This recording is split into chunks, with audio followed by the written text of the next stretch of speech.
Хууль зүйн үндэсний өрөөлөнгөөс маань эрхлэн гаргадаг хуулийг энгийнээр ярьж байгаа маань энэ удаагийн дугаар эхлэхэд бэлэн болж байна. Энэ удаагийн дугаарын маань зочноор сонгуулийн ерхий орооны 5 газрын дарга Батэрдэн оролцож байна. Танд энэ өдрийн мэндийг хүргэе. За өдрийн мэнд хүргэе. За орон нутгийн сонгуул маань одоо 10 сарын 11-нд болох гэж байна. Тэгээд энэ удаагийн маань сонгуулийн маань онцлог юу юм бол? За орон нутгийн сонгуул маань Монгол Улсын хууль зааснаар нутгийн өрөө төртгөсний байгууллага болон одоо төрийн удирдлагын хослолыг хэрэгжүүлж байгаа энэ үндслийн зарчмыг бол хэрэгжүүлж байгаа тэр төлөөлөгчдийг сонгохын сонгуул байгаад идэг.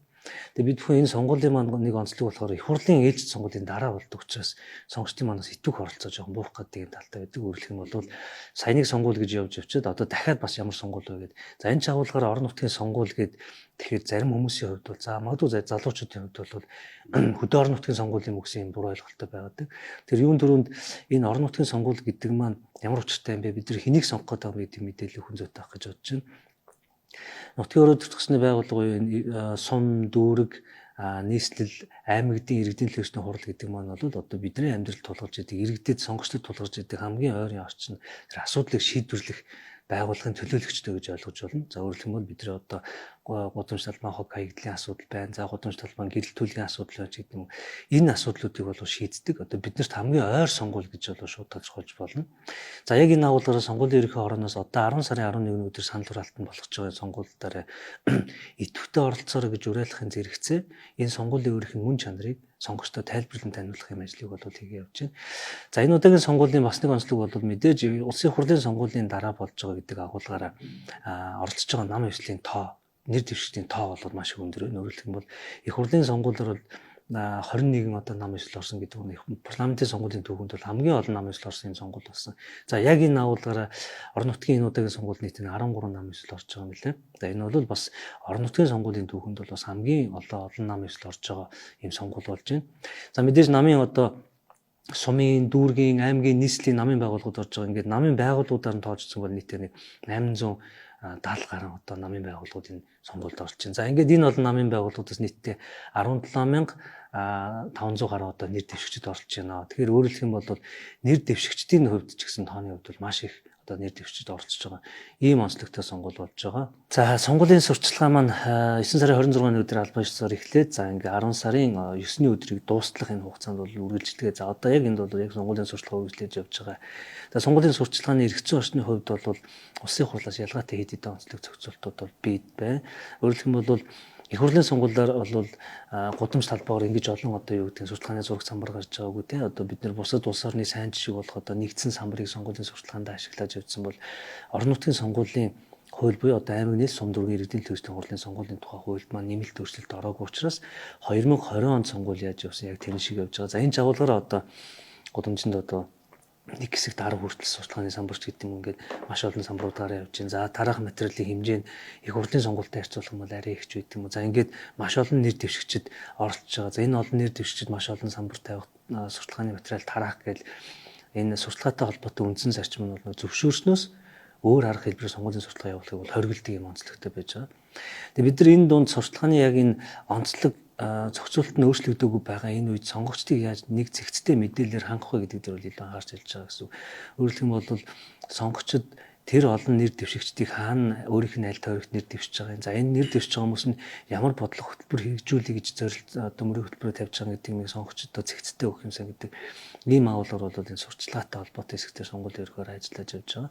За ер нь яг зөвшөөрсөн хуулиар зөвшөөрсөн үндснийг 8 арга хэлбэр л байдаг. За яг энэ арга хэлбэрийн хүнд бол сонгуулийн сурталчилгаа явагдах ёстой. За мэдээж энэ сурталчилгаа явагдаж байгаа энэ цаг үед бол энэ олон нэр дэвшигчид маань бол хууль тогтоомжийг бас мэдгүйгээсээ болж янз бүрийн зөрчилд орох вэ. Хэрвээ сурталчилгааг зөвшөөрснөөс өөр арга хэлбэрээр явуулсан байна гэдэг нь тогтоогдох юм бол тухайн хүмүүс өөрөө нэрийн жагсаалтаас хасах хүртэл юм хэрэгцээ үр дагавартай байдаг. Тийм учраас сонгуулийн ерөнхий орооноос сонгуульд оролцож байгаа нам эвслүүд, замун нэр дэвшигчид тодорхой мэдээлэл өгөх ажлыг 21 аймаг нийслэл 9 дүүргийн сонгуулийн хороодоор дамжуулаад бас сургалт мэдээлэл өгөх үйл ажиллагаа бас зохион байгуулж явсан. Ийм зохион байгуулалт арга хэмжээ аваа явж байгаа. Иргэд сонгогчдод маань болохоор орон нутгийн сонгуулийн өгтөө яг юунд голчлон анхаарах хэрэгтэй вэ? За мэдээж түрүүн хоёлаа сонгогдох хэрэг хэрэгжүүлэх гэдэг нэр дэвшиж байгаа хүмүүс маань бол яг хууль заасан арга хэлбэрийн дагуу сонгуулийн сурталчилгаа явуулна шүү. За ингэхгүй бол одоо зөрчил тогтоогдсон бол нэрийн жагсаалтаас хасагдах нь шүү гэдэг эрсдэлтэй байна. Тэ өөрөөр хэлбэл ийм юм дээр анхаарахад байна шүү гэж хэлсэн бол энэ удаад сонгогчд сонгуульд оролцох дээр нь яах ёстой юм бэ гэдэг. Сонгуулийн ерөнхий ороноос сонгуулгүй жилүүдэд хариуцлагатай сонгогч гэдэг энэ сургалтын хөтөлбөрийг хэрэгжүүлдэг. За энэ юу гэхээр яг одоо ялангуяа залуу сонгогчдод 12 дугаар анги яг төгсөөд сонгогч болж байгаа хүмүүс маань сонгуульд яаж хариуцлагатай ордгийг, сонгуул гэж юу юм гэдэг юм сургалтын хөтөлбөрийг ордог. За энэ дотор байдаг нэг модуль нь бол та яг сонгуульд орохынхаа өмнө юу хийсэн байх ёстой гэдэг юм байдаг. Энэ үндсэндээ 3 алхам байдаг. Сонгох эрхээ хэрэгжүүлэхэд бол мэдээж сонгогчдын нэрийн жагсаалт гэдэг баримтад та бичигдсэн үгүй юу гэдгийг шалгах хэрэгтэй байдаг. За энэ шалга бичигдэж та одоо саналаа өгөх хэрэг нь үүсдэг.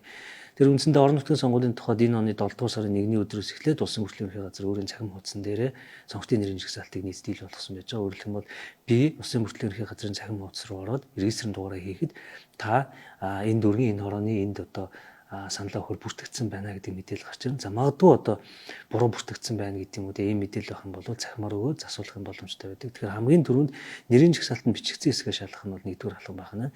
За хоёрдугаарт мэдээ сонголтоо хийж байгаа юм бол ямар хүмүүс нэр дэвшиж байгаа юм бэ? Ямар намын сонголт оролцож байгаа юм бэ гэдэг мэдээллийг аваад за энэ нэр дэвшиж оролцож байгаа нам эвсэл маань бол одоо яг нутгийн өрөө дээр төгсний байгууллага иргэдийн төлөөлөгчдийн хурлын төлөөлөгчийн бүрийн эрхэд хамааралтай асуудлаар ямар бодлого хөтөлбөрийг хэрэгжүүлнэ гэж өөрийн хөтөлбөртөө тусгасан юм бэ гэдгийг судлах юм шаардлагатай. За би түр ярин дундуур хэлжсэн маш олон одоо нөгөө сурталчилгааны материал олон самбарын дунд бол мэдээллийн дунд бас магад зэгцтэй мэдээллийг авч чадахгүй байж магадгүй гэдэг агуулгаар сонгуулийн ерөнхий орооноос за 17,000 гаруй одоо нэр дэвшиж байгаа хүмүүсийн мэдээллийг яг өөрийнхөө одоо дүүргээ хорогоо хийхэд тухайн хороон дээр одоо ямар хүмүүс нэр дэвшиж байгаа гэдэг мэдээллийг зэгцтэй байдлаар өгөхөөр одоо icon цэгийн мэдээ сонгуулийн ерөнхий хороо хамтраад одоо олон нийтийн мэдээллийг бас төгөж जैन. За мөн дээрээс нь энэ дээрээс бол ямар мөрөх хөтөлбөртөд ороод байгаа юм гэдэг мэдээллийг бас аваад явах юм боломжтой байж байгаа. За мэдээж энийг үүснээр сонголтоо их өөрөөртөө нөө сонголтынхаа юуг олж авна. За ингээд саналаа яг авах өдөр бол ингээд иргэний үнэлгээг санал авах байран дээр очих хэвээр. Тэгээ ер нь бол сонгогчийн одоо биеийн давхцахгүй өгөгдөл буюу одоо гарын хурууны хийгээр бол таньж одоо баталгаажуулсны үндсээр саналаа өгдөг. За магадгүй зарим тохиолдолд бол хурууныхээ уншдаг төхөөрөмж нь уншихгүй байх. Эсвэл зарим тохиолдолд хүмүүсийн хурууныхыг нь уншигдахгүй байх энэ тохиолдод гардаг. За энэ тохиолдолд бол мэдээж тухайн иргэний одоо иргэний үнэлэлт үнэтэй адилах баримтчин шалгасны үндсэн дээр саналаа өгөх боломжоор хангана. За саналаа одоо яаж өгөх вэ гэдэг талаар тодорхой мэдээлэл өгөх зүйтэй. Одоо улсын хурлын сонгуулиор бид нар одоо нэг сонгогчд хоёр саналын хуудас очиод тий нэг саналын хуудас дээр намын одоо нэр аль нэг дэмжиж байгаа нам дээрээ саналаа өгөөд эсвэл нөгөөх нь нэр дэвшигчид одоо саналаа өгөө явуулсан бол энэ удаа сонгогчтанд нэг саналын хуудас очих нь байна. За энэ нэг саналын хуудасаар та хоёр шатны төлөөлөгч сонгоно. Жишээлх юм бол нийслэлийн иргэд маань бол нэг саналын хуудсан дээр саналын хуудасны дээд хэсэг дээр нь нийслэлийн иргэдийн төлөөлөгчдийн хурал нэр дэвшиж байгаа дэвшигчдийн дотроос тухайн мандатын тоодноос илүү гарахгүйгээр одоо саналаа тэмдэглэнэ. За саналын хуудасны доод хэсэгт нь бол одоо дүүргийн иргэдийн төлөөлөгчдийн хуралдаас сонгох одоо төлөөлөгчдийн нэр бичигдсэн байх нь байна. За санал тэмдэглэх заавартай холбоотой нэг асуудал бол улсын хурлаар бид хүн заавал мандатын тоотоо тэнцүү одоо тооны нэр дэвшийн өмнөх зөвийн дуг дургиж бодсон шүү гэж хэлсэн бол энэ орон нутгийн сонгуулиор бол мандатын тооноос илүү л гаргаж болохгүй. За мандат нь бол харилцан адилгүй дүүрэг хороо болгон харилцан адилгүй байгаа учраас та санал авах өдөр санал авах байран дээр очиод саналын хуудас авах дээр нь бол яг хэдэн мандатыг одоо саналаа тэмдэглэх ёстой гэдэг заавар байгаа учраас энэ заавартаа бас уншиж танилцах ёстой шүү гэдэг ийм мэдээллүүдийг бас сонгогчдод өгөх зүйтэй хаа гэж бодож байна. За орон нутгийн сонгуулийн маань нэг онцлог бол маш олон нам эсвэл ордог нэр дэвшиж ордог. Энэ улсын хэмжээнд нийт 8031 мандатын төлөө бол одоо 17,000 гаруй хүн өсөлж байна л гэж тооцсон. Тэгээ өмнө нь ерөөс огт мэддэгдгүйсэн юм бол хаана ямар хүн нэр дэвшдгийг те. За одоо ер нь насны ангиллын хувьд хэдэн насныхын илүү суманд нэр дэвшдгийг, дүүрэгт нэр дэвшдгийг гэдэг юм уу. Тэгээ энэ дата мэдээллүүдийг бид нар ингээд өмнө нь бол одоо юу гэдэг дандаа цаасан сүртэй явдаг гэсэн. Тэгээ сумын сонгуулийн хороо сүүний нэрээ дэвшигчид бүртгэгчин тэгээд тэндээ сонгуулийн зохион байгуулдаг. Энэ гол онцлог нь болохоор сонгуулийн ерөнхий хороо орон нутгийн сонгуулийг бол зөв нэгдсэн мэрэгжил арга зүгээр хангаж ажилладаг онцлогтой. Өөрөлдөх юм бол тухайн шатны одоо сонгуулийн байгууллага нь өөрсдөө бие даа зохион байгуулдаг юм онцлогтой сонгуул. Тэр жагуулгаараа баримтууд нь дандаа тухайн сонгуулийн хорон дээр байгаад идэг гэсэн. Тэгээ нэгдсэн дата мэдээллийг авч чаддаг байсан бол сонгуулийн ерөнхий хорооноос улсын хурлын сонгуулиас ахуулаад нэгдсэн мэдээллийн сангийн системийг хөгжүүлж хийснээрээ өөрөлдөх юм бол ёстой одоо насны ангиллаар нь боловсрлоор нь тий за дээрээс нь одоо өмнө хэдэн удаа нэр дэвчиж гэдэг юм ийм тоо мэдээллүүдийг гаргаж авах боломжтой болсон. За яг энэ агуулгаар сонгуулийн ерөнхий хороо энэ тоо мэдээллүүдийг зүгээр Excel sheet-эн дээр ч гэдэг баахан тоо гаргаж өгөх гэдэг бол бас сонгогчдод ойлгомжгүй. Тийм учраас энэ тоог яаж дүрслэл болгож ойлгомжтой хүмүүст хүргэх вэ гэдэг чиглэлээр Тунгаах өгөгдлийн урлан гэдэг байгууллагатай хамтарч ажиллаж байгаа. Тэгээ манай сонгуулийн ерөнхий орон пэйж хуудсан дээр энэ олон нэр дэвшиж байгаа хүмүүсийн одоо нас нь ямар байгаа, хүүс нь ямар байгаа гэдэг талаар бүх мэдээллүүдийг ойлгомжтой дүрслэл болгоод ингээд гаргасан байж байгаа. Тэгээ сонирхож судалж байгаа хүмүүс гэх юм бол сонгуулийн ерөнхий орон пэйж хуудсан дээр нэвтрээд мэдээллүүдийг авах юм боломжтой байж байгаа. Ер нь цаашдаа бид нар яг энэ дата мэдээллийг хөгжүүлснээр сонгуулийн эрхцүү, за сонгуулийн процесс эрхцүү гэдэг юмыг хөгжүүлэх, за энэ чиглэлээр судалгаа шинжилгээ хийх хүсэлтэй байгаа хүмүүст тэрэнд нь шаардлагатай байгаа дата мэдээллүүдийг ойлгомжтой байдлаар хүргэе гэдэг зорилгоор бол ийм одоо ажлыг өрнүүлээд бас явж байгаа. Энэ удаагийн орон нутгийн сонгуулийн маань онцлог бол өмнөх онуудын орон нутгийн сонгуулиас ялгаатай байдал нь юу байгаа вэ? Улсын хурлын сонгуул маань бол Монгол Улсын үндсэн хуульд оруулсан өөрчлөлтийн дагуу сонгуулийн хосолсон тогтолцоотойгоор буюу за мажоритар болон пропорционал гэдэг хоёр тогтолцоогоор сонгуул маань явагдсан. Өөрөлдөх юм бол сонгогчдод ойлгомжтой тайлбарлах юм бол улсын хурлын сонгуулиар бид бүхэн хоёр саналын хуудас авч ирсэн. Нэг саналын хуудасаар нь бол одоо нам хэвслийн зөвхөн одоо нэрд өмнөх зөөн дүүрэн бос саналаа тэмдэглэн. За нөгөө саналын хуудас дээр нь бидний хамгийн сайн мэддэг болох нөгөө хүнээ дугуулдаг, нэр дэвшчээ дугуулдаг ийм сонголтыг хийжсэн. Ийм сонгуулийн тогтолцоотой байсан бол за орон нутгийн сонгуул маань бол зөвхөн мажоритар тогтолцоогоор буюу нэр дэвшигчээ сонгодог ийм тогтолцоотой буюу 20 оноогоор явж байгаа гэсэн. Тэгээ сонгогчид маань бол магадгүй одоо сая их хурал дээр ийм хоёр шиг саналын хуудас өгсөн чи одоо бас ингэж явж магадгүй гэж эргэлж магадгүй нэ. Тэгэхээр зэрэг энэ удаад бол танд нэг саналын хуудас өгөн та зөвхөн одоо нэр дэвшигчийг одоо саналаа өгөх байдлаар бол сонгуультай идэвхтэй оролцох ийм боломжтой байна. Орон нутгийн сонгуульд саналаа өгч байгаа иргэд сонгогчдын маань эрс хэр зэрэг байдаг вэ? Түрүүн биелжсэн улсын хурлын сонгуулийн дараа болдог учраас бас дахиад юун сонгуул вэ гэдэг юм хандлагатай байдаг. За дээрээс нь намар 11 сард болдог учраас хөдөө орон нутгаар бол яг өвлжтийн бэлтгэлээд ажлын үеэр болдог. За хотод бол манлаас ирхэн болдог. За оюутнуудын хичээлээд орсон байдаг ч гэдэг юм ийм үед болдог учраас бас эрс оролцооны хувьд бол бас бага байгаад бусад сонгуультай харьцуулах юм бол за ер нь нэг дунджаар нэг 50 гаруй хувьтай болдог ийм сонгуул болдог.